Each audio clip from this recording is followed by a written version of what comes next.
प्यारे छात्रों, आज की हमारी क्लास है खनिज लवण पर। खनिज लवण क्या होता है इसके बारे में हम जानेंगे। आइए जानते हैं खनिज लवण क्या होता है। खनिज लवण अकार्बनिक पदार्थ है। मानव शरीर में कम से कम 29 तत्व पाए जाते हैं। यद्यपि खनिज से ऊर्जा प्राप्त नहीं होती है, परंतु इनकी आवश्यकता शरीर की विभिन्न अभिक्रियाओं के लिए होती है। जैसा कि आप सभी लोगों ने पढ़ा था विटामिन का उपयोग जब पढ़ा था, विटामिन वाले चैप्टर में जो कुछ भी पढ़ा था आपने, तो उसमें एक बार नाम आया था खनिज लवण का। एक्चुअली अब विटामिन का अपना अहम रोल होता ही है, लेकिन खनिज लवण भी शरीर की विभिन्न अभिक्रियाओं के लिए बहुत ही आवश्यक होती हैं। खनिज लवण एक अकार्बनिक पदार्थ है और आपको पता होना चाहिए मानव शरीर में कम से कम 29 तत्व पाए जाते हैं।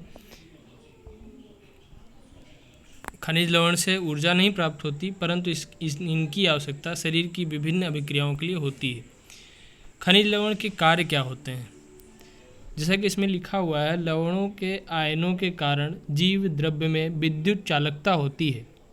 इसी से जीव द्रव्य में संवेदनशीलता होती है।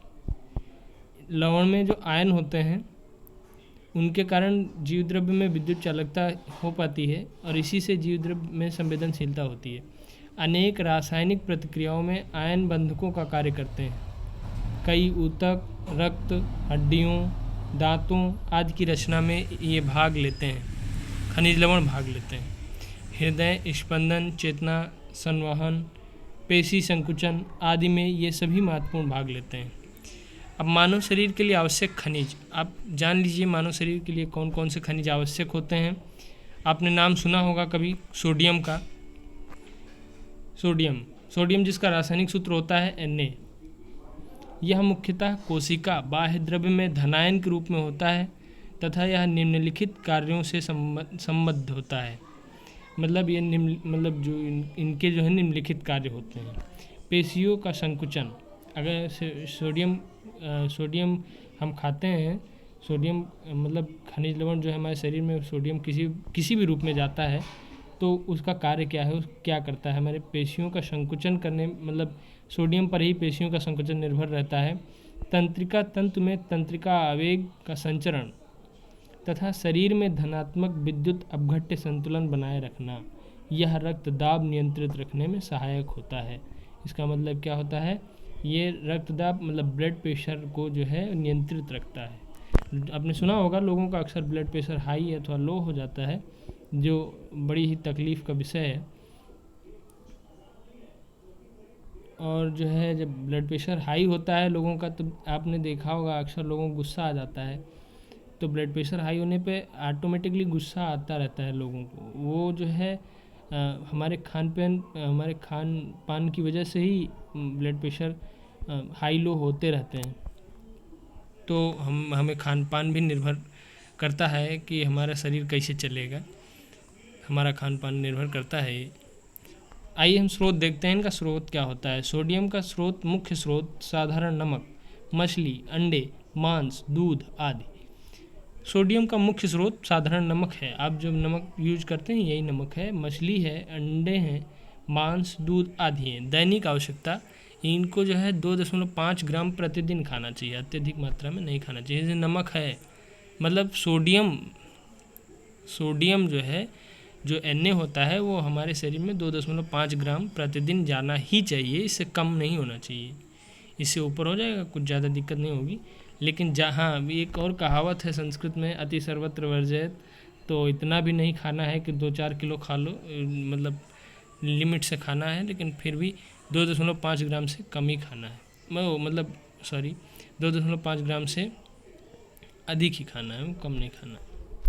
पोटेशियम दूसरा है पोटेशियम। इसका रासायनिक नाम के होता है। इसका रासायनिक सूत्र जो होता है वो के होता है। यह सामान्यतः कोशिका द्रव्य में धनायन के रूप में पाया जाता है। यह लगभग सभी खाद्य पदार्थों में उपस्थित रहता है। यह निम्न अभिक्रियाओं के लिए आवश्यक है। कोशिका में होने वाली अनेक अभिक्रियाएं, पेशीय संकुचन, तंत्रिका आवेग का संचरण, शरीर में विद्युत अपघट्य संतुलन बनाए रखना। एक बात जान लीजिए आप, खनिज लवण जितने भी हैं ठीक, सभी का काम वैसे ही होता है लगभग। ठीक है, कैल्शियम। अब कैल्शियम देखिए, अभी आपने विटामिन डी के बारे में पढ़ा होगा। विटामिन डी में क्या होता है, वो हड्डियों को मजबूत करती है।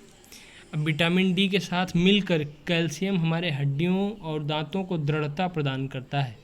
यह रुधिर के स्कंदन में महत्वपूर्ण भूमिका निभाता है। यह पेशीय संकुचन प्रक्रिया से संबद्ध होता है। यह पनीर, दूध, अंडे, हरी सब्जियां, साबुत अन्न, साबुत मीन्स पूरा खड़ा, चना, रागी, मछली, कसावा आदि में मुख्य रूप से पाया जाता है। मनुष्य के लिए कैल्शियम की आवश्यकता मतलब दैनिक आवश्यकता लगभग 1.2 ग्राम है। फास्फोरस, जिसका रासायनिक सूत्र P होता है, यह मानव शरीर के लिए एक आवश्यक तत्व है। यह कैल्शियम के साथ संबद्ध होकर दांतों तथा हड्डियों को दृढ़ता प्रदान करता है। अब आप देख लीजिए, खुद ही देख लीजिए, एक चैप्टर दूसरे चैप्टर से कैसे जुड़े हुए हैं। अभी आपने विटामिन के बारे में पढ़ा था, विटामिन डी हमारे हड्डियों को मजबूत करता है। लेकिन एक बात और जान लीजिए, विटामिन के साथ साथ हमने बताया भी था उसमें कि विटामिन के साथ साथ और भी कई ऐसे तत्व हैं जो हमारे शरीर की शरीर की अभिक्रियाओं को सुचारू रूप से चलाने के लिए बहुत ही महत्वपूर्ण होते हैं। वैसे ही इसमें आप पढ़ भी रहे हैं कि जैसे विटामिन डी के साथ साथ कैल्शियम है, फास्फोरस है, जो हमारी हड्डियों को दृढ़ता प्रदान करता है। अब कैल्शियम भी विटामिन डी के साथ ही काम करता है। तो यह मानव से, अब फास्फोरस के बारे में हम पढ़ रहे हैं। फास्फोरस क्या होता है, यह मानव शरीर के लिए एक आवश्यक तत्व है। यह कैल्शियम से संबद्ध होकर दांतों तथा हड्डियों को दृढ़ता प्रदान करता है। यह शरीर के तरल पदार्थों के संरचनात्मक संतुलन बनाए रखने में सहायक होता है। यह वसा एवं कार्बोहाइड्रेट के पाचन में सहायता करता है। हड्डियों के विकास के लिए फास्फोरस अत्यंत आवश्यक है। दूध, पनीर, हरी पत्तेदार सब्जियां, बाजरा, रागी, जई, आटा, कलेजी, गुर्दे आदि फास्फोरस प्राप्ति के मुख्य स्रोत हैं। मानव शरीर के लिए दैनिक आवश्यकता लगभग 1.2 ग्राम है। लौह आयरन, जिसका रासायनिक सूत्र क्या होता है, Fe। जैसा कि आप सभी जानते हैं, लौह को लोहा ही कहा जाता है। फिलहाल के लिए रुधिर कणिकाओं में हीमोग्लोबिन बनने के लिए आवश्यक होता है। दूसरे शब्दों में हम कह सकते हैं, लौह लवण से रक्त का हीमोग्लोबिन बनता है, जो शरीर में ऑक्सीजन का संवाहक होता है। लोहे की कमी के परिणाम स्वरूप रक्त की यह क्षमता कम हो जाती है, जिसे अरक्तता कहते हैं। लौह लवण की कमी अधिकांशतया बालकों और महिलाओं में पाई जाती है। इसकी कमी से शरीर में क्षीणता आती है तथा अत्यंत थकान महसूस होती है। अरक्तता की तीव्र अवस्था में आँखों के सामने अंधेरा छा जाता है, चक्कर आता है, भूख नहीं लगती है इत्यादि लक्षण पाए जाते हैं। यकृत लौह का सर्वोत्तम स्रोत है। इसके लिए अतिरिक्त अंडा, पालक, मेथी, अनाज, मेवे इत्यादि में लौह तत्व पाया जाता है। एक वयस्क व्यक्ति को दिन में लगभग 20 मिलीग्राम लोहा आवश्यक होता है। लोहा ऊतक ऑक्सीकरण के लिए भी आवश्यक है। मतलब जो लौह खनिज तत्व है, जो लौह खनिज तत्व होता है वो हमारे शरीर में रुधिर कणिकाओं में हीमोग्लोबिन बनने के लिए बहुत ही आवश्यक होता है। और इनका स्रोत क्या क्या है, इनका स्रोत है यकृत इनका सर्वोत्तम स्रोत है। और इसके अतिरिक्त भी ये अंडा, पालक, मेथी, अनाज, मेवे इत्यादि में पाए जाते हैं। आयोडीन, आप सभी ने नाम सुना होगा, आयोडीन युक्त नमक। तो आयोडीन क्या होता है, आयोडीन भी एक प्रकार का खनिज लवण है।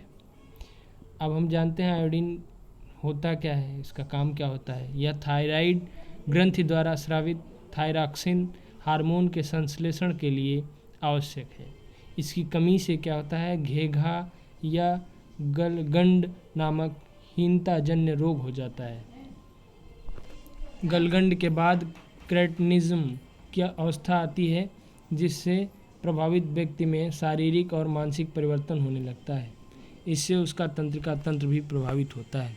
आयोडीन का मुख्य स्रोत क्या होता है, समुद्री मछली, समुद्री भोजन, हरी पत्तीदार सब्जियां, आयोडीन युक्त नमक आदि हैं।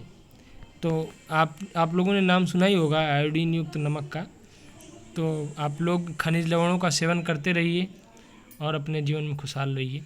ठीक है, फिर मिलते हैं अगली क्लास में। ठीक, धन्यवाद।